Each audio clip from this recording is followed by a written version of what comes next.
Ok, laisse-moi aller faire une chose avant que ça commence. 2 spies. Est-ce que je vais aux toilettes? Non. Non, je vais pas y aller tout de suite. Allez, je reviens.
Je suis de retour.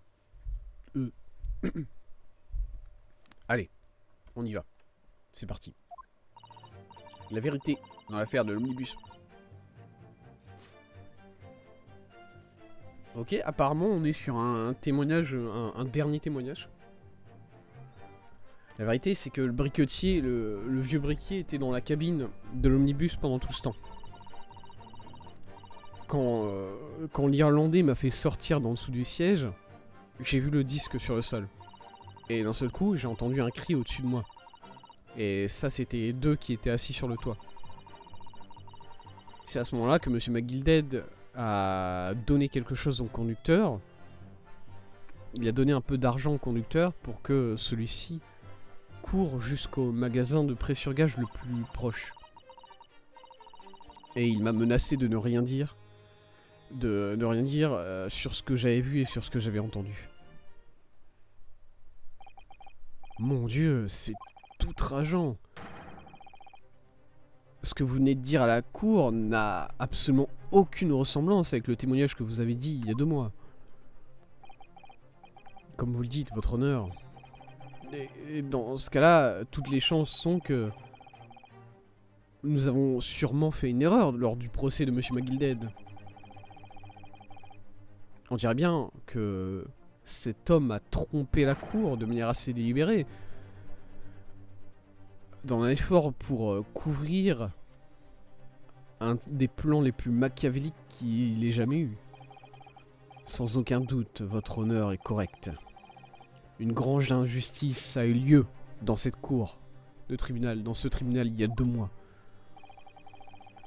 Les actions de l'accusé lors de ce procès, de ce témoin et de mon ami étudiant sont entièrement inexcusables. Alors, inexcusable, moi je veux bien. L'accusé je veux bien. Par contre, Ginny, vous la laissez en dehors de tout ça. Elle a été menacée, ok? Vous avez tort, vous tous. Monsieur Narodo, l'avocat ici, il n'en savait rien de tout ça. Une connerie. Je ne pense pas. Est-ce qu'on est vraiment sur le point de croire ça? Il a vraiment tourbé tout le monde, n'est-ce pas? Quelle opération! Et l'homme s'en est sorti sans rien. Impossible, impardonnable. Stop. Les mensonges doivent s'arrêter, stop. Oui, la défense a fait une terrible erreur de jugement. Et je compte bien prendre la responsabilité complète et souffrir de toutes les conséquences qui sont appropriées. Cependant, il est impératif que la cour permette que la cour permette à un témoin d'élaborer sur son témoignage. Puisque la véritable signification des objets qui ont été gagés par M. McGilled doit être mis en lumière. Très bien. Mon ami étudiant. Au vu des profondeurs de la calamité dans lesquelles vous venez de vous plonger, ça vaut le coup d'être entendu. Les mots me manquent, la situation est tout à fait déplorable. Monsieur Naruto. Oui, votre honneur. Je déciderai de votre sort après la conclusion de ce procès. Très bien, votre honneur. Monsieur Naruto. Maintenant, conseiller, procédez avec votre contre-examinatoire.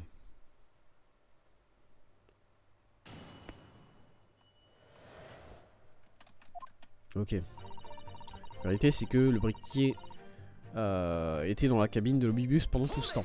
Ok. Pourquoi il a le dos tourné, l'autre à côté? Excusez-moi, je viens juste de m'en rendre compte. Voilà, vraiment, je le calculais pas jusqu'à présent. Il a le dos tourné pendant l'entièreté du témoignage. Peut-être qu'à un moment, il y a Gina qui va dire quelque chose qui va le faire réagir, j'imagine, peut-être.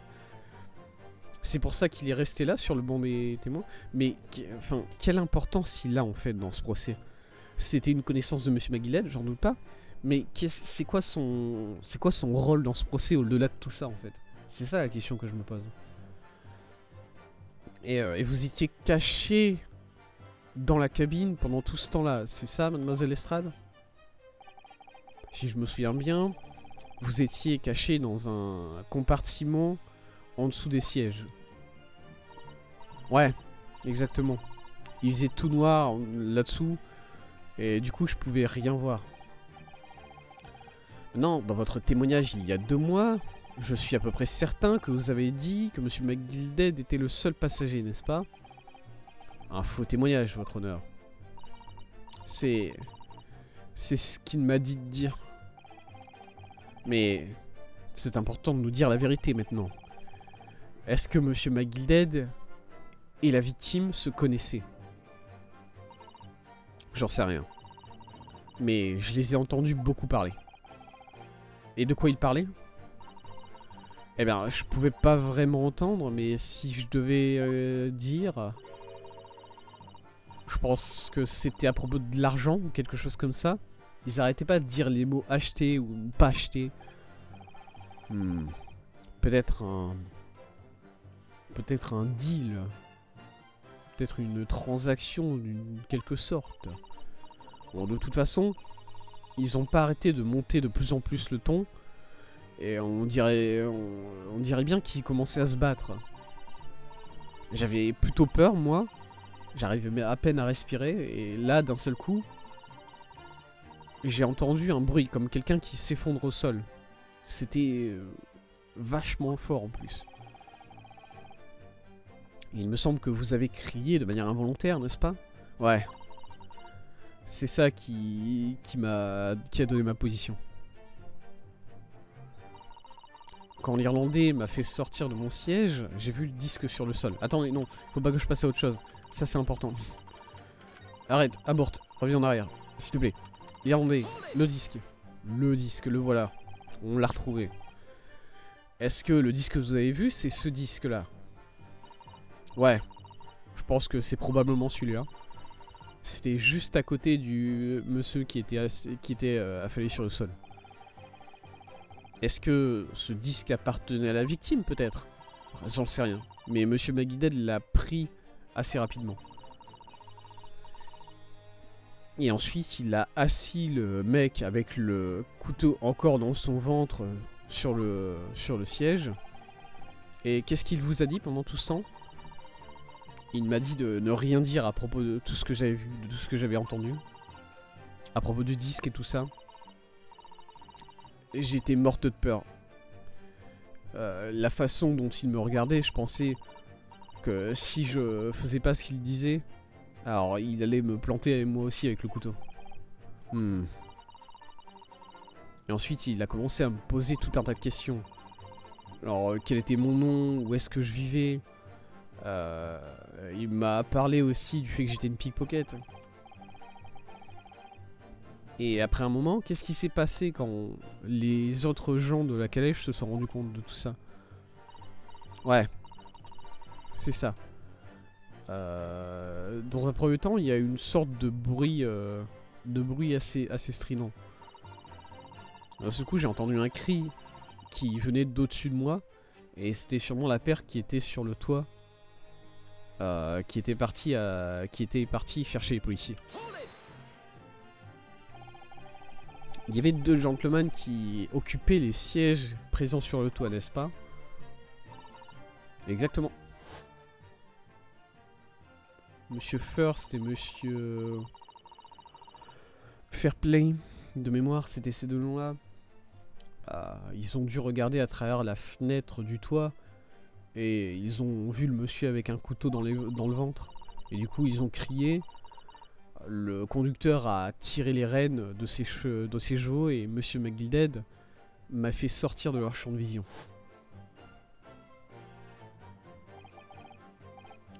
Mais il vous a fait sortir de leur champ de vision. Pour le mettre où? Pour me remettre en dessous du siège. Là où j'étais au départ. Il tourne encore le dos, ce mec. Hein. Une fois que la calèche s'est arrêtée, les 2 messieurs sont sortis du toit pour aller chercher les policiers. S'ils sont tout de suite partis chercher la police, on dirait bien qu'ils n'avaient rien à faire avec toute cette histoire. Et donc il ne restait plus que vous, Monsieur McGilded, et le conducteur, toujours sur la scène du crime, c'est ça? Ouais. Seulement, le conducteur ne savait pas que j'étais là puisque j'étais sous siège. J'ai entendu la porte de la cabine s'ouvrir et une voix qui venait de l'extérieur. Le conducteur, oui, il a aussi témoigné lors de ce procès, si je me souviens. Je me souviens plus de son nom par contre, lui. Beppo, c'est ça. Oh, Beppo. Comment j'ai pu oublier ce nom-là?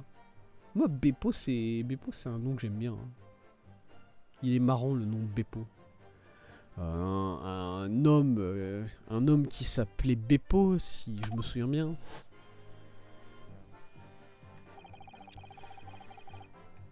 Et qu'on dit... Qu'est-ce que se sont dit Monsieur McGilded et le conducteur? Je sais pas vraiment ce qui s'est passé. Je sais pas ce qui s'est passé pour des trucs comme ça en grande majorité. Et c'est à ce moment-là que Monsieur McGilded a donné un peu d'argent au conducteur pour courir jusqu'au magasin de presse-sur-gage le plus proche. Non, j'ai encore passé alors que je devais presser.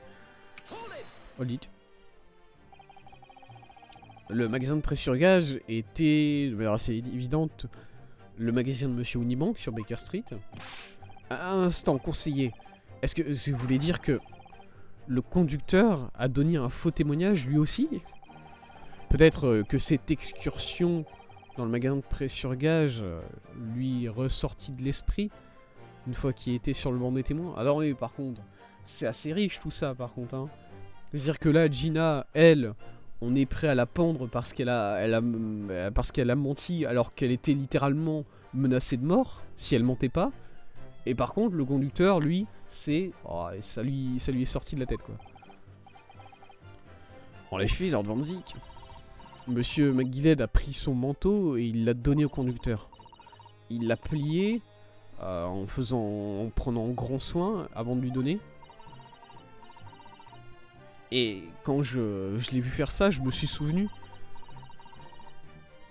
que ce manteau et ce qu'il y avait à l'intérieur, ça valait sûrement une bonne pièce. Ouais. Gina était sûre que le disque valait un peu plus que ce que Monsieur Unibank suggérait, n'est-ce pas? Si je me souviens bien...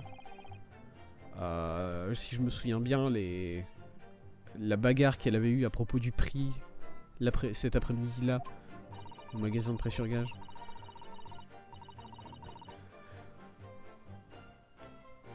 Le conducteur avait l'air assez heureux quand Monsieur McGilded lui a fait briller des pièces devant le visage. Et du coup, il s'est enfui en courant.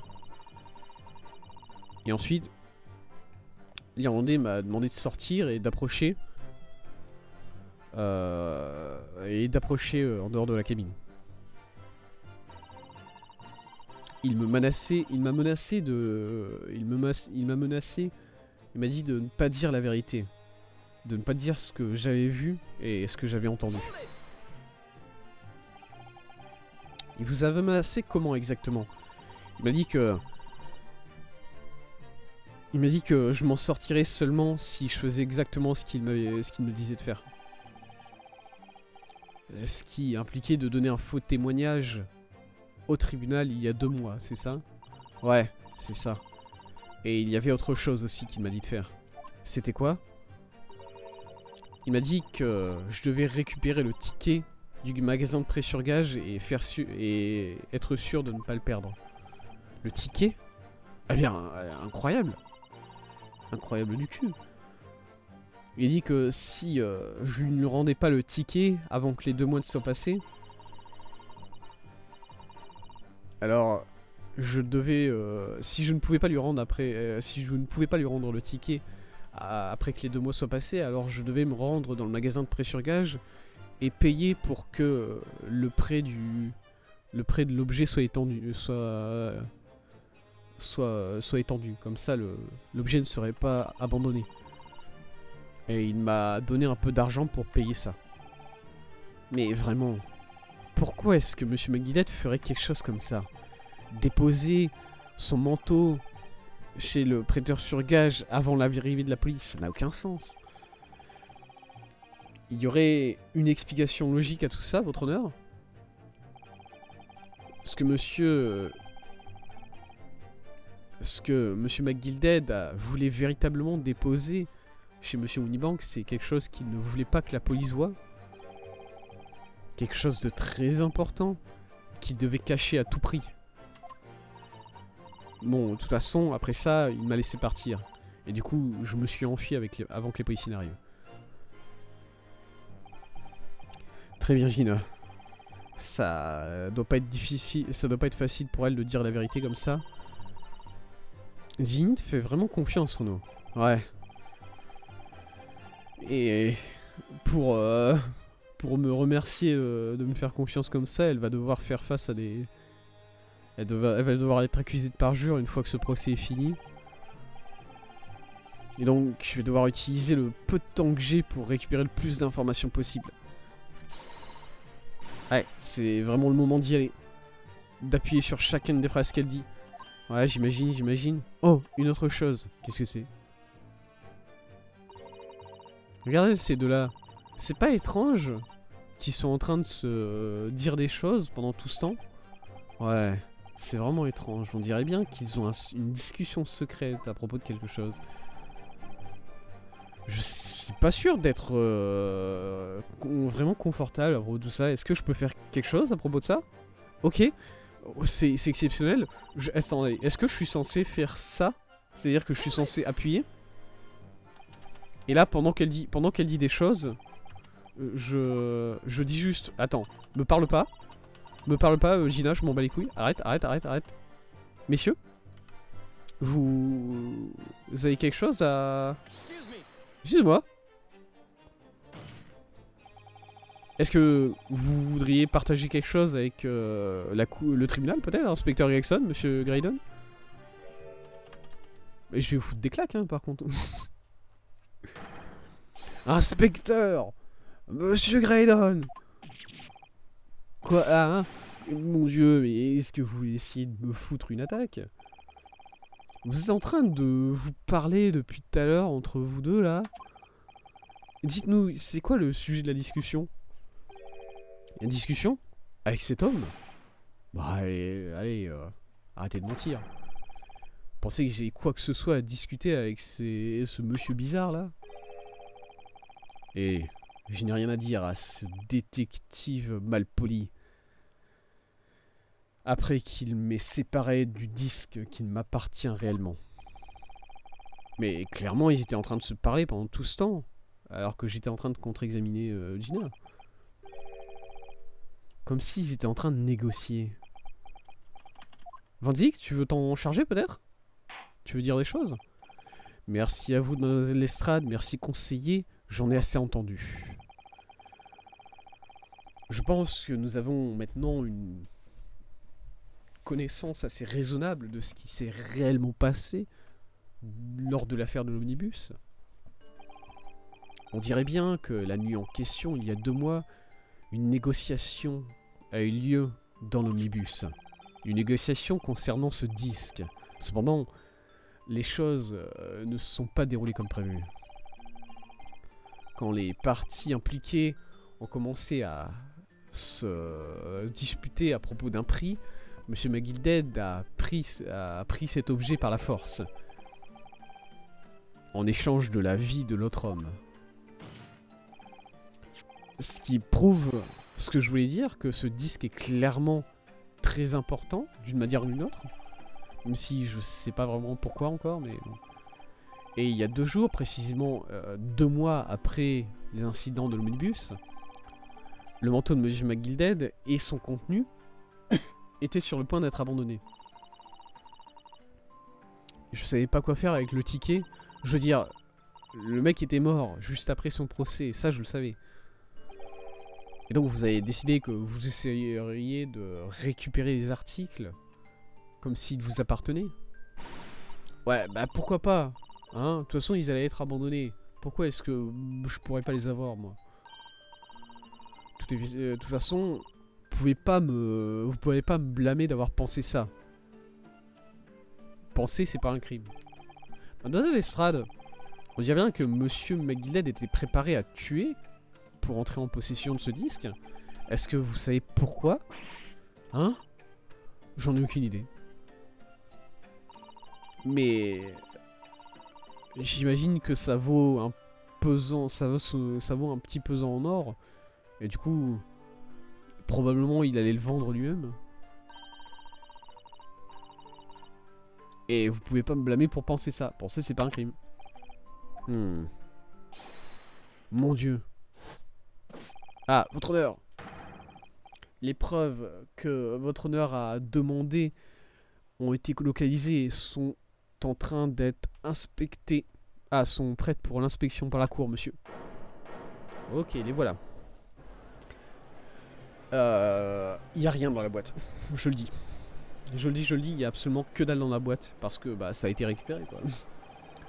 La petite boîte mystérieuse qui a été déposée par Monsieur McGilded il y a 2 mois. Il n'y a aucun doute pour moi que c'est une clé, une preuve clé dans ce puzzle.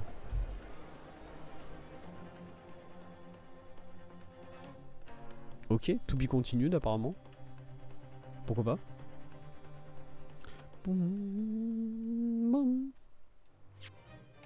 Allez. Évidemment, on ne s'arrête pas là, on continue. On continue jusqu'au bout. Let's go. La boîte, la voilà. Le bouton est bizarre. Enfin, le bouton... J'imagine que le truc rouge, là, le petit joyau rouge, c'est le bouton pour l'ouvrir. Mais je sais pas, la texture est bizarre à cet endroit-là, non?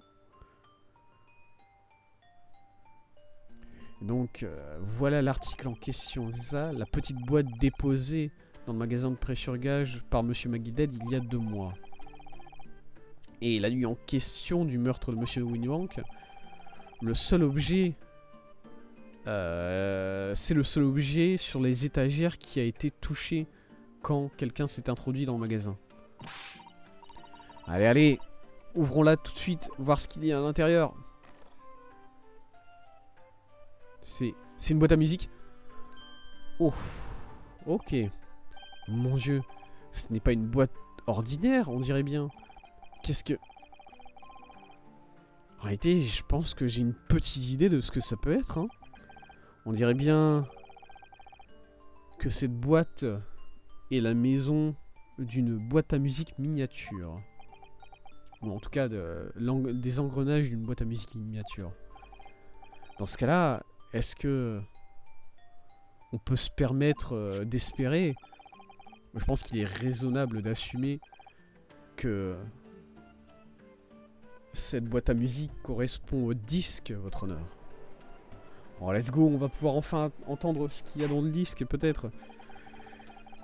Et donc, nous avons ici les moyens d'écouter le disque de Monsieur McGilded déposé chez Monsieur Winniebank à peu près au même moment.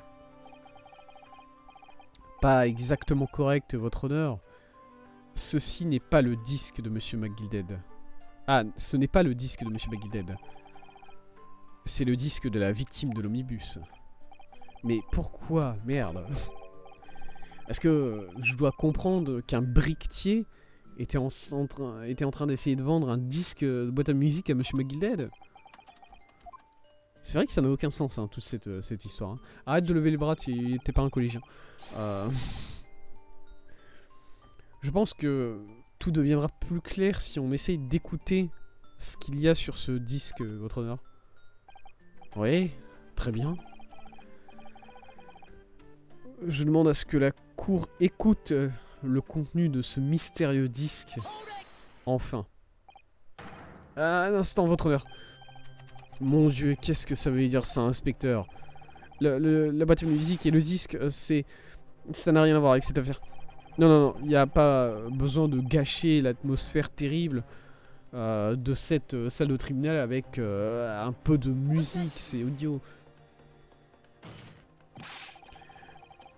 Ce disque pourrait bien renfermer le motif qui a poussé le coupable à commettre ce crime. Clairement, si nous avons une chance de découvrir ce qui s'est véritablement passé, celle-ci en fait partie. L'accusation n'a aucune objection. Mais non, non. Cette preuve-là, la propriété de la police. Clairement, Scotland Yard a des intérêts privés ici. C'est le devoir de l'accusation d'explorer toutes les avenues. Et vous, inspecteur, vous n'avez aucune juridiction ici pour empêcher cela. Ah. Aucun autre délai, s'il vous plaît, jouez ce disque. Allons-y. C'est une voix pour moi qu'on va entendre. Mais non, mais le met pas dans ce sens-là, il est là.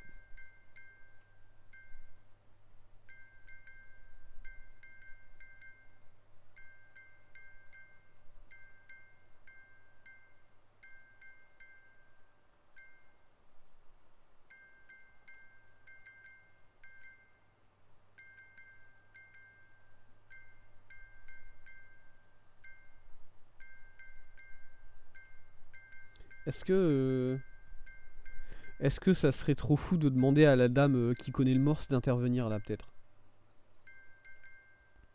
Alors, parce que pour moi, ça, c'est du morse. D'une manière ou d'une autre, c'est du morse, c'est ça. Et on a une personne qui s'est tapée en morse très bien. Du coup, peut-être que voilà, elle peut comprendre. Ce qui expliquerait pourquoi Monsieur Egerd Benedict, qui change de nom en perma là, est impliqué dans ça. Parce que lui aussi connaît le morse. Et c'est pour ça qu'il est impliqué. Ok. Qu'est-ce que c'est que ça? Ce n'est certainement pas ce qu'on peut appeler de la musique. Alors, peut-être de la musique atonale. Écoutez, un petit peu de musique sérielle là pour. Arrête. Non, c'est une seule note jouée en boucle, mais dans une séquence assez irrégulière.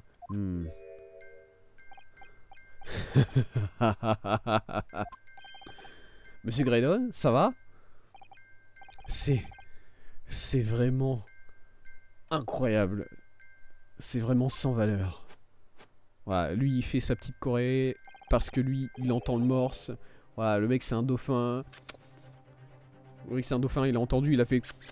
C'est bon, il a tout compris. Après tout ça, cette boîte de musique est cassée. Cassée? Non mais c'est faux. Eh bien, évidemment. En réalité, ça ne me surprend guère.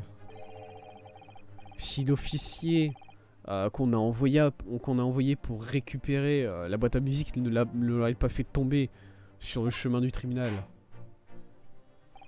eh bien, c'est avec beaucoup de regrets.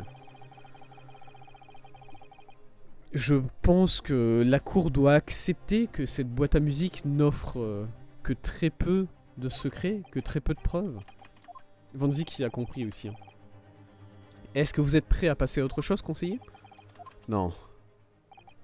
Ouais, ok. On dirait bien que ça a l'air complètement cassé, mais est-ce que ça l'est vraiment? Est-ce que cette musique qui émane de cette boîte à musique pourrait être une nouvelle preuve? Oui, c'est une preuve.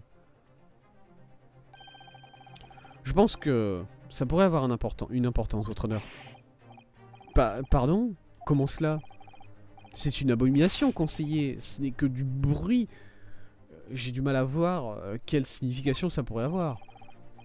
C'est vrai que ça a l'air étrange. Mais il y a quelque chose qui me dérange. Pendant que Graydon est en train de se tenir là, totalement victorieux, l'inspecteur à côté de lui a l'air assez paniqué dans son regard. C'est comme si Gregson reconnaissait ce son et qu'il était familier avec ce son d'une manière ou d'une autre. On dirait bien que ça le met un peu en stress, quoi. Si c'est effectivement la position de la défense, mon ami Nippon, alors répondez-moi. Ouais? Ouais? D'accord, d'accord, d'accord, d'accord. Quelle est la véritable signification que vous proposez à ce bruit pour cette affaire? C'est l'opinion de la défense que le bruit qui émane de cette boîte à musique n'est pas de la musique. Bim bam boum. Juste parce que c'est une boîte à musique, ça veut pas dire nécessairement que le son que nous entendons est de la musique. Regardez ça. Le sourire vient de quitter les lèvres de Monsieur Graydon dès que j'ai dit ça. J'ai l'impression d'être parti dans le bon sens ici, sûrement. Faire des déductions en se basant sur comment les personnes réagissent à ce qu'on dit. Tu fais comme Hurley ou non? Alors pas du tout, moi je me base pas sur la réaction de Graydon, vraiment je me base... Est-ce que j'ai le droit d'avoir un visu sur la dame du jury? Est-ce qu'elle est en train de péter un câble dans son coin parce que elle vient d'entendre des secrets d'état en morse, quoi? Est-ce qu'on peut la regarder, cette dame, un peu quand même?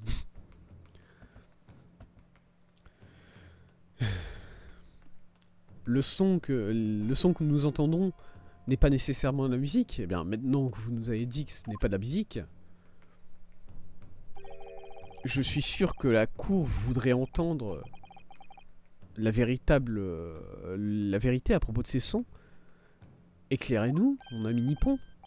Oh, eh bien, sûrement vous avez une idée dans votre esprit, parce que sinon, ça sera la mort de votre argument, de votre position. Exactement.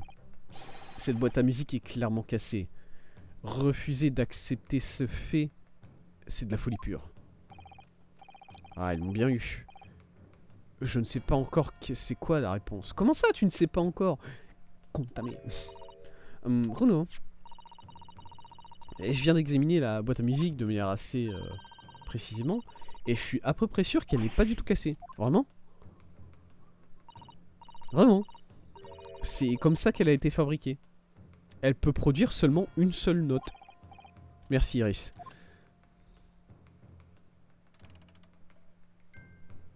Si, ouais, on l'a entendu, c'est la 3e fois qu'on l'entend déjà cette musique.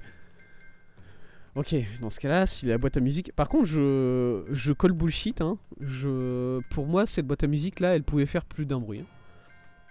Parce que vu la gueule du cylindre, c'était une boîte à musique faite pour plus d'un bruit. Mais bon, écoutez, voilà. Ok. Dans ce cas-là, si cette boîte à musique n'est pas cassée, ça veut dire quelque chose, les sons qu'elle produit. Ça doit avoir une signification qui n'est pas musicale.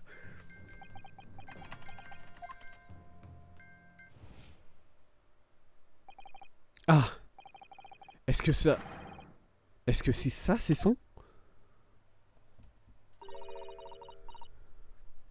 Quelque chose vient de me frapper, oh non. J'ai l'impression que récemment, genre dans les dernières heures, j'ai entendu quelque chose qui avait à peu près ce son-là. Le son que fait cette boîte à musique. Ouais, c'est très familier comme son.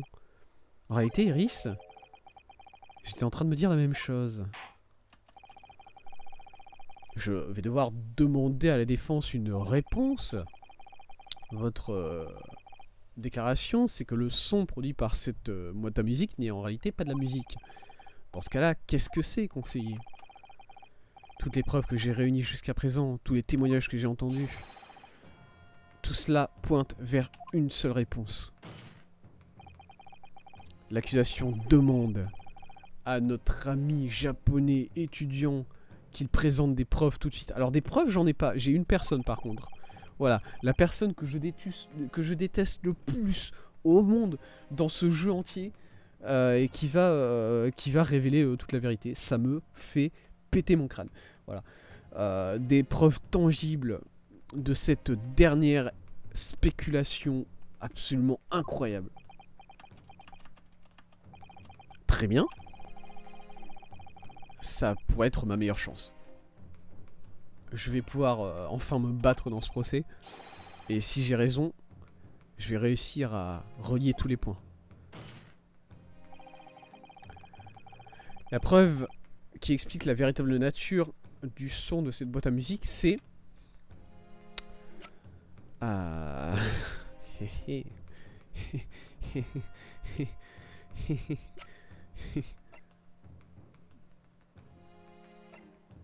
Laissez-moi un peu de temps. Je vais trouver, mais laissez-moi un peu de temps.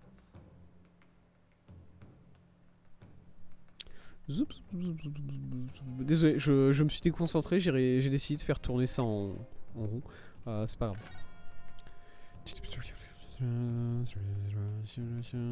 Avocat de défense, oui, d'accord. Le portfolio. Alors, le portfolio, on a ça. Monsieur Ashley Graydon, c'est pas son vrai nom.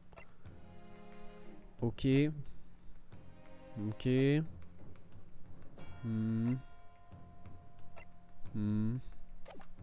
Ok. Ça. Ok, non. Ouais, qu'est-ce qu'il y a écrit là? C'est quoi ça, ces mots-là? Enfin, c'est...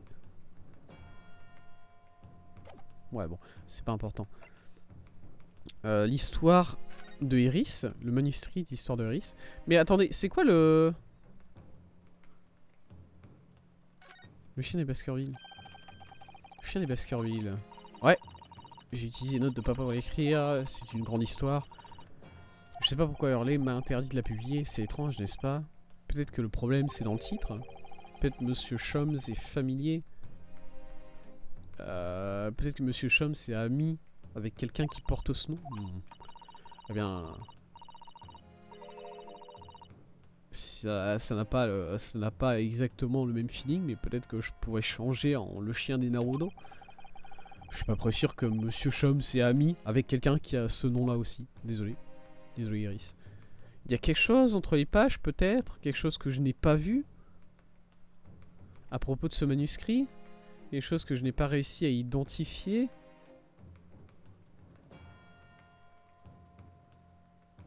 Parce que là vraiment je peux faire que ça avec ce manuscrit. Hein, voilà. Ça c'est vraiment... Quoi? Rien? Ah ouais non ok. J'ai appuyé sur rien du tout. Ok. Parce que là vraiment je peux regarder le titre et c'est tout. Même au dos il y a que dalle. Enfin vraiment c'est terrible. Hein. Ok, qu'est-ce qu'on a ici? Omnibus. En fait, là, j'essaie de trouver un moyen de relier ça aux morses. Voilà, c'est tout ce que j'essaie de faire. C'est tout ce que j'essaie de faire et je sais pas quel problème. Je sais pas pourquoi ils me permettent pas de présenter une personne. Voilà, ça c'est quelque chose qu'on pouvait faire dans les jeux précédents et là, c'est pas une possibilité vraiment. Alors que là, ça aurait été la solution en fait. Oui, d'accord.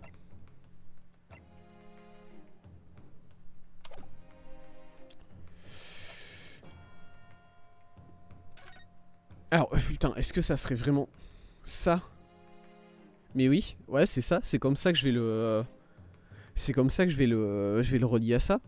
Puisque c'est des secrets classifiés qui ont été envoyés, qui ont été interceptés. Ils ont été interceptés en morse en fait. Du coup c'est comme ça. Ça va vraiment être le journal. Ouais ok. Je pense que c'est ça. Je vais regarder le reste. Je vais regarder vraiment tout le reste. Mais je pense que c'est le journal. Parce que c'est la seule chose qui parle de loin. Je vais même pas dire de près. Parce que de près non. C'est la seule chose qui parle de loin de quelque chose qui pourrait se rapprocher du code morse. Une seule balle, voilà, trajectoire ascendante, la photographie, boum, le petit gros mort. La scène du crime, que dalle. Le pistolet, que dalle. Bam. Le revolver des Skullkin, que dalle. Ça, cette image, que dalle. Cette image là, que dalle. Le stéréoscope, que dalle. On va pas regarder le son en 3D, ça ne sert à rien, ça n'existe pas. Le disque de boîte à musique, que dalle. La fiole de Choms, que dalle. C'est ce qui nous a permis de récupérer la balle, sinon ça sert à rien. Le projectile, découvert sur Choms. Enfin, sur la pochette de Choms. Que dalle. Non. Ok, on va y aller. Ça va être le journal.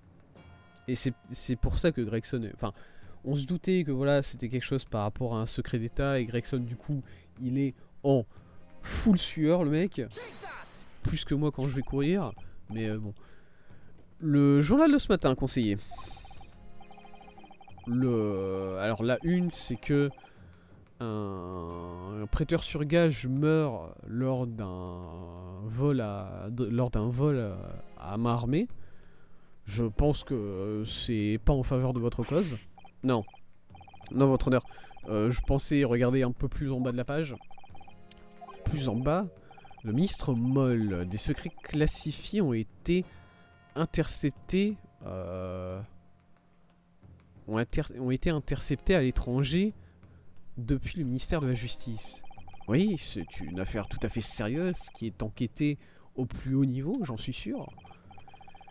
J'ai entendu dire que les transmissions internationales se font normalement à travers des lignes sécurisées et que pourtant elles sont interceptées. Et elles sont interceptées et délivrées à d'autres pays. Et présumément, ces transmissions se font sous la forme de télégrammes, non? Bien sûr. Jury numéro 5, votre avis, s'il vous plaît. Voilà, est-ce que vous pouvez parler de ce qui se passe? Stop. Oh, moi, monsieur? Sur quelle affaire? Sur quoi? Vous avez dit à la cour que vous travaillez dans la même station de communication que monsieur Graydon, n'est-ce pas? Oui, c'est correct. Et la station particulière où vous travaillez, elle se charge des communications gouvernementales et des rapports journalistiques, c'est ça? Oh oui. Ce n'est pas une communication qu'on trouve tous les jours, c'est pas la station de base si vous voulez, notre travail est très important.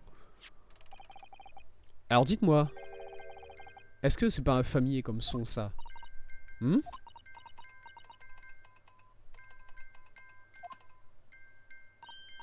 Vous voulez dire que c'est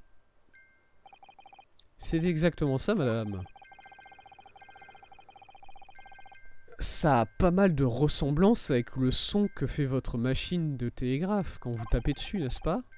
Je crois que ça s'appelle le code morse. Mais... Oh, croyez-moi. Maintenant, corrigez-moi si j'ai tort, mais... quand on transmet... Enfin, quand des télégrammes venant de départements gouvernementaux sont interceptés... Alors, personne ne serait mieux placé pour faire ça que un officier des communications très bien placé.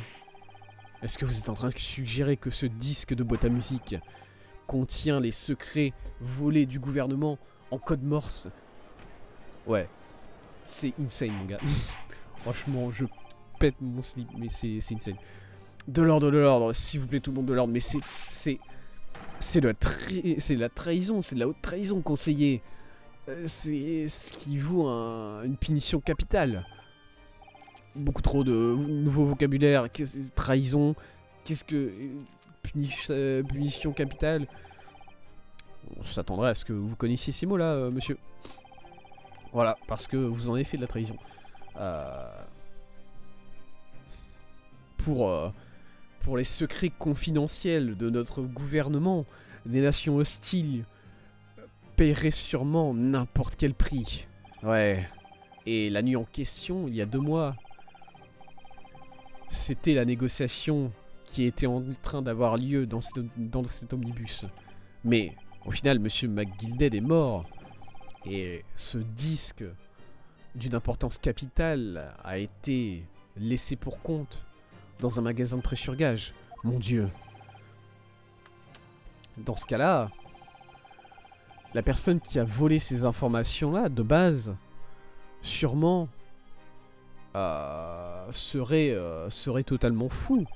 Serait totalement inquiet, puisque si le disque est découvert par quelqu'un d'autre, avant qu'il ne puisse quitter le pays, alors ça révélerait un acte de haute trahison qui serait passable de la mort. Et du coup, le coupable n'aurait d'autre choix que de récupérer ce disque, non? En d'autres mots, il devrait même rentrer illégalement dans le magasin de prêt-sur-gage au milieu de la nuit. Parce que cet article, laissé derrière par Monsieur McGilded, serait tellement incriminant s'il était entre de mauvaises mains. Est-ce que je n'ai pas raison, Monsieur Graydon? Donc ça serait son vrai nom, Graydon. Et bon, Edgar Benedict, c'est une connerie. Par contre, Graydon, c'est son vrai nom. Vous pensez que je vole des secrets gouvernementaux? C'est totalement fou. Vous êtes totalement fou. Et donc, pour répondre aux accusations de la défense, vous dites que vous êtes complètement innocent, n'est-ce pas? Eh bien sûr que je dis ça. Je devrais rester ici, silencieux, pendant que cet avocat prétentieux, que cet étranger prétentieux dit n'importe quoi. Objection. Et dans ce cas-là, monsieur, évidemment, vous allez devoir vous opposer aux charges qui sont accusées contre vous. L'accusation demande un témoignage de la part de ce témoin pour répondre aux accusations qui ont été apportées par la défense. Ça serait un honneur, j'en suis sûr. Ok. Van Zix est de notre côté. C'est toujours ce qui finit par se passer avec les avocats, enfin avec les procureurs dans ce jeu. Dans les jeux Ace Attorney, les procureurs ils finissent toujours à apparaître de ton côté d'un moment à un autre. Ce qui ne veut pas dire que c'est pas des fils de pute finis. Hein. Voilà, c'est bien sûr. Je pense sincèrement que Van Zix était un terrible être humain. Voilà. Le témoin. Nous rappelons au témoin que le crime qui nous intéresse, c'est le meurtre du prêteur sur gage, Monsieur Willymank. Que c'est une offense assez importante qui est passible de la peine de mort en tant que punition. Mais le crime de haute trahison n'en est pas moins un crime aussi sérieux. Et je vous demande donc de garder cela en tête pendant que vous témoignez, Monsieur Graydon. Et donc, continuons. Attendons. Ah, ça c'est Gregson qui pète encore un... Quoi?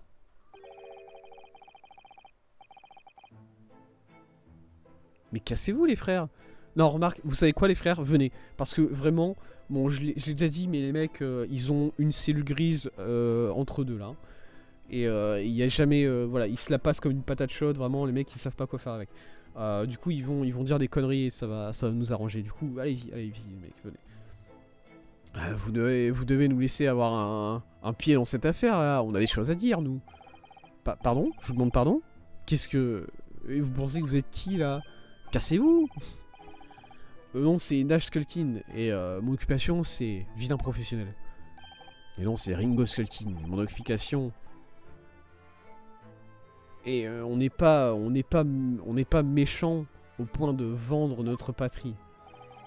Ouais, exactement. On est ce qu'on appelle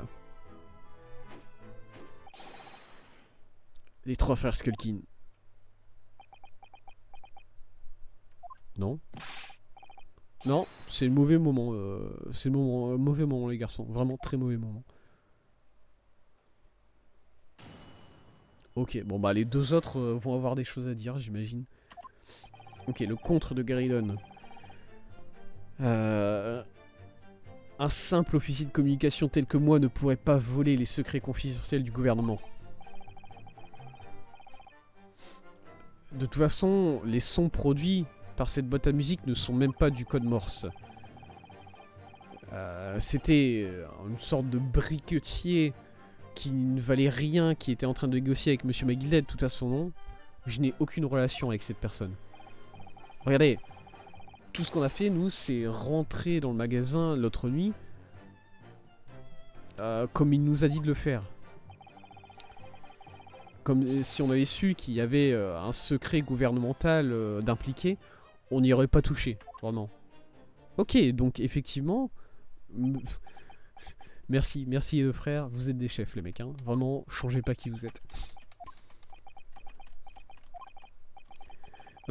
Messieurs Skulkin... Oh, un seul monsieur ça suffit. Ouais, quoi? Est-ce que vous admettez votre crime, du coup? Que la nuit en question, vous avez effectivement... vous êtes effectivement entré illégalement sur les lieux du crime. Et de plus, vous l'avez fait en tant que groupe de 3, en collaboration avec Monsieur Graydon, ici présent. Réfléchis bien à ce que tu vas dire, putain. Exactement, on l'a fait, gouverneur. Il tient pas sur la caisse, hein, le petit gros par contre. Il avait son pied qui passait, il avait son pied qui dépassait, il tombait de la caisse, hein, je suis désolé. Calmez-vous, s'il vous plaît. Alors, qu'est-ce que vous répondez à ça, Monsieur Graydon? J'en ai aucune idée de quoi parlent ces deux vauriens ici. Ah, espèce de pourri. Tu nous as mêlés à des affaires comme ça. Tu nous as jamais parlé de secrets gouvernementaux, hein. C'était censé être un travail simple. Et qu'en est-il de la personne qui tient le magasin, hein? Il avait pas à mourir, lui, non?